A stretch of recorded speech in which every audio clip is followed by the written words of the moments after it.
Alright, this is the second video on the powerstroke. Basically, I'm just going to go around and show you a couple things. I've got the AC compressor unit just sitting off on the side. I've taken out all the bracketry here. We're going to go with the slight change of plans here.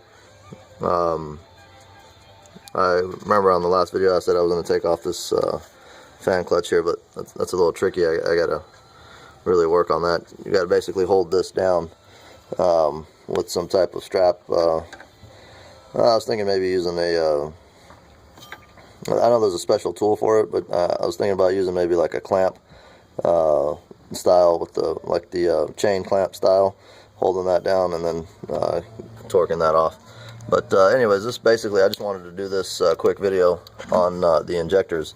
The injectors basically, I'm just going to show you how to remove them. You don't want to mess with any of these bolts here. If you look at it, initially you would think these 4 bolts would hold down the injector and this would come off, but that's not the case. The case is here. Basically, here's what the injector looks like when it's been removed. Okay, there's actually an oil plug on the back of the head that you're supposed to remove. I did not remove it.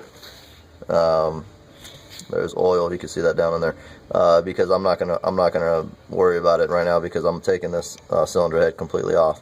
But if you were not going to take this cylinder head off, you'd want to remove that oil plug and not get this oil down into the area where fuel should be. You know, that's common sense. But like I said, I'm removing this head completely, and I'm not going to worry about that right now.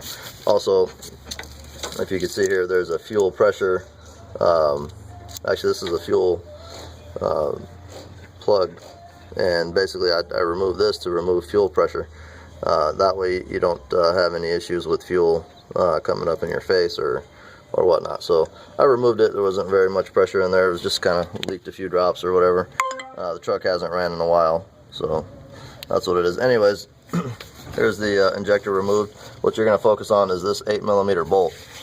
This 8mm bolt, as you can see on this second injector here, I've already loosened it.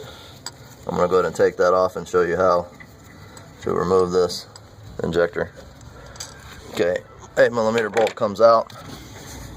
This slides forward, and as you can see, it basically lifts off of the upper bolt. There are 2 bolts holding it, and that allows you to pull it out. Now, if they're actually stuck, what I do is I get under, try to find a nice little wedge underneath the base of the injector, so that you could pry on it. I can't find a good spot here, but you're gonna need to get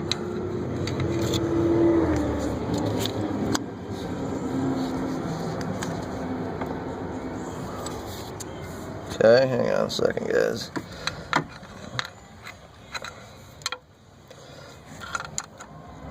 I'm doing this with one hand. This is kind of sucky, but yeah, that might work.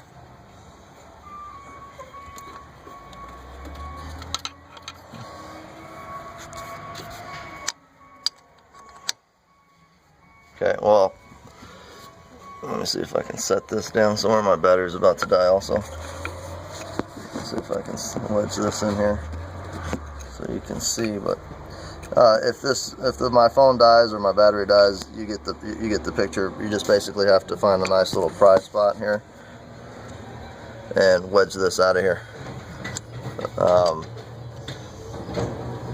Maybe from the bottom. I'll try that from the bottom here.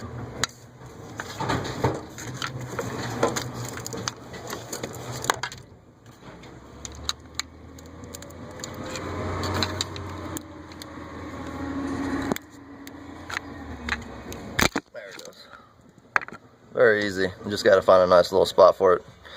Sorry about that. And there goes the injector. Okay, it's going to leak a bunch of oil. It has oil in there. And I'm just going to run it up straight into my rag here. And what I do is I label the top of the injector.